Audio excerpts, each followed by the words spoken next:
All right, Mr. Petter here again. Like I've been saying in all my videos, hopefully you guys are doing well. Hopefully you're safe and at home and not getting too bored. And if you are bored, this is a good time for you to work on these sketches. So, a couple things. We talked about angles. I think we talked about proportion and scale, possibly. We talked about a lot of those things that you're going to see inside your rubric. That is in the e-learning folder under each of the sketchbook assignments, so you can see how you're going to be graded, and these videos should correspond with those criteria. So for this, obviously you can see that we're going to be talking a little bit about value, and just to kind of give you an idea of what value really means, is value is the lightness or darkness of a surface. So it's how light or how dark something appears to the human eye. So over here, obviously, this is going to be the darkest that we're going to go. And down here, this is going to be the lightest that you could go.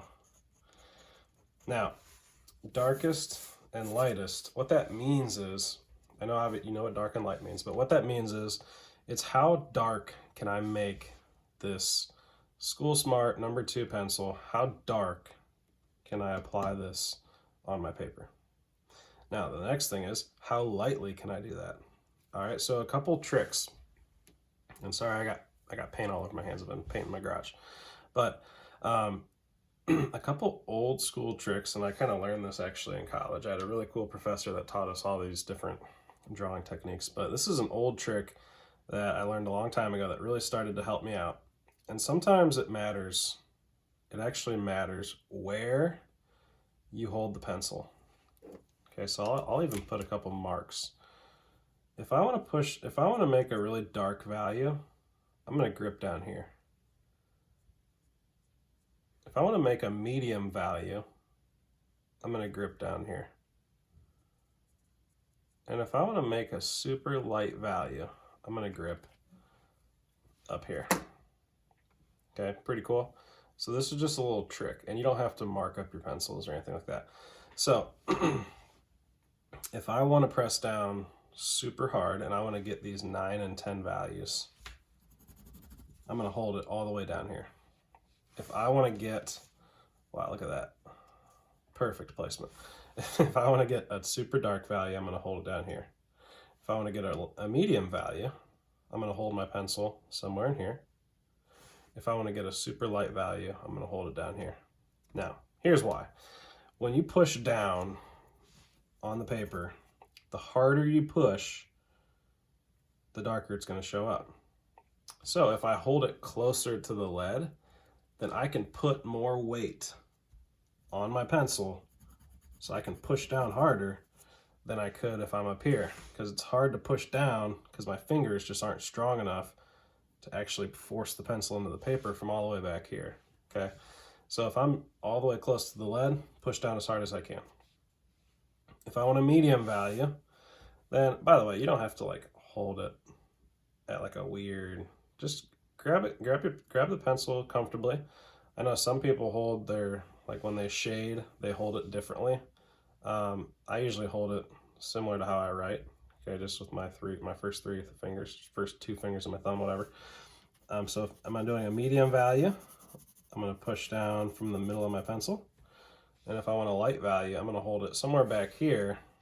And I'm just lightly kind of work these little small consecutive circles.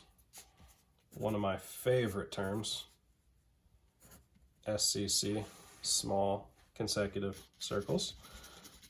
Okay, so I can create small consecutive circles to create these values. Now, if you've never seen a value scale, okay, maybe you're in 7th grade and you haven't gotten to this yet. I think you actually have, but I'm just going to talk about it in case you haven't. A value scale is a scale of boxes. Doesn't matter how many. It could be 1 to 100, it could be 1 to 10, or 1 to 15, whatever. It's a value scale, and the amount of boxes you have, the highest number is the darkest value. So how dark can I go with this number 2 pencil? How hard can I push down without breaking the pencil or tearing up the paper? How dark can I make this lead show up on the paper? That's a number 10. A number 1 is as light as I can possibly go. So how little amount of lead can I put in this designated area? Some people wonder, well, what is 0? 0 is white. White usually doesn't fall on the color wheel, but sometimes there are places in our picture, like these little reflections or even the reflections in the grapes, that we actually do want to leave white, so we're actually not going to apply a value. Okay, so the value scale, the higher the number, the darker that value gets. So if I have 1 to 10, 10's my darkest, 1's my lightest, it's going to gradually get darker as I go on. Okay? All right, I think we got that. The next thing, here's where it gets a little bit more particular in how we shade in the values according to something like this. Okay, because I know a lot of you are probably thinking, well, I can do that, but how am I supposed to do that here? Well, that's called value mapping. So if you take your reference photo and you think of this reference photo as a map, okay, what you want to do is you have to look at your picture and try to figure out what value is right here. Or let's take this section right here. Okay, so I'll zoom in a little bit. Okay, this section. Some of you are probably saying, well, that's actually a color. Okay, well, you're right. We'll talk about that in a second. But this section here, what is that? Is it white? It's not white because that's white. Okay, this is actually probably not quite white yet, maybe almost. It could be close. So what I would say is this is probably a number 1 value right in here.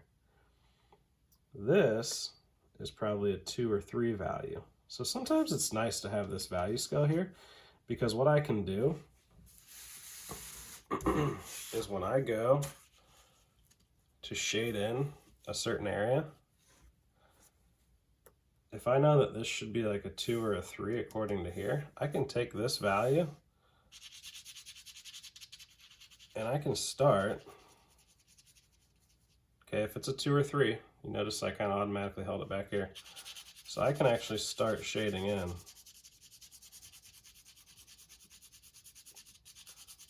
using that sort of value range. Okay, now that was a little sloppy. I'll come back to that. So value mapping is just simply looking at your picture and determining what are the values that I should have in my picture. Now, if this helps you, I'm going to kind of talk about this for a second. If this is something that helps you, you could also do something like this. So check this out. If you're wondering like, okay, how am I going to do this? Maybe you're like a more like paint by numbers type person, or you ever do those like those drawings that have the numbers and you have to like color it in according to the number. So what you could do is think about what value this is. What is the value in this? Well, I would say, is it black? I'd say it's probably not black, but I would say it's probably at least a 9 value. Okay, so when I say is it black, black would obviously be 10. So this is a 9 value. So what I would do is for this pair, I'm not going to push down as hard as I can, but I'm going to push down just about as hard as I can for this pair. Now the reason why some of you were pointed to this video is because what you did was, instead of having this as a 9 value, you probably had it more of like a 6 or a 5. But what Mr. Hoffman and I are saying is that you should really go back in and push those values. All right, whenever you do a drawing, just to give you an idea, unless you have an image that's just really light or just completely dark, and if that's the case, it's really just a bad photograph. It's not really you. It's just the person that took the photograph. Could be you, but probably the person on the internet. What happens is if you don't have all these values in your picture, then it's probably not a good picture. So this is a pretty good quality picture because I have some zeros, which is just white. I have ones, I have twos and threes, I have fives, I have sevens, I have maybe a 10 in this dark side of the grape. All right, so I want to have every color or every value on the value scale. I want to have all of those in my picture. And so when I go to draw this, I want to make sure that I'm using this value mapping technique and I'm making sure that every designated area of my image is shaded in using the correct value. Now, obviously, technique, there's a whole other part of it that comes with the technique on how you shade it in. But as long as you're putting the value in the correct place, I bet you'll be pretty surprised at how far your drawings actually come.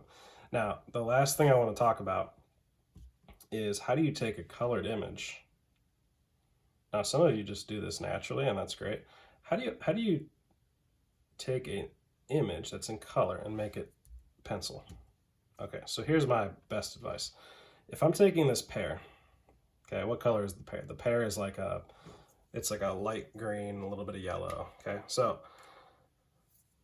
what you have to think about is for this pear, you can either imagine that it's black and white, or you can just think of it like this. If the area is white, obviously it's a 0. If the area is a very light green, then it's probably a 1 or a 2.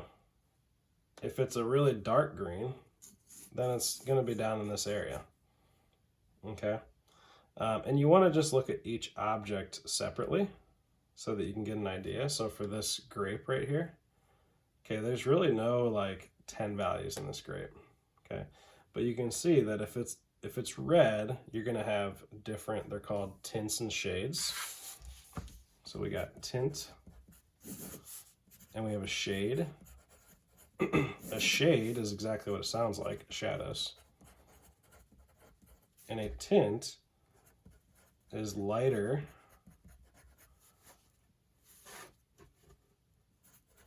parts of that color. Okay, so lighter sections of that color. It's called a monochromatic scale, when everything's all the same color. If it's white, it's white.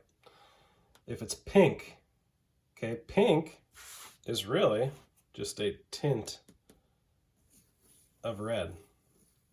It's just a tint of red. So if it's pink, it could still be red. It's just showing up pink because of the light. Okay, so there's light shining on these objects. So these would be more like 1s, 2s, 3s. Your true, just pure red. Got a little red paint here. Pure red. Pure red would be 5.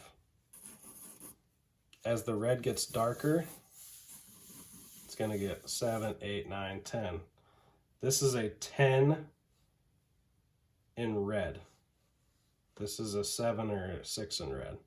Okay, so you just have to think about colors, the lightness, darkness, the tints, the shades, and that should help you kind of think about how the values should apply to your pencil drawings. All right, so hopefully that helped you. Just trying to think if I forgot anything else. If you have any questions, obviously I'm Mr. Petter, so if you're in 8th grade, you could email or send me a remind. If you are in 7th grade, you can email Mr. Hoffman and get a hold of him that way. And hopefully you guys are figuring out a way to upload these assignments. So hang in there. Hopefully we'll see you guys soon, and good luck with your sketches.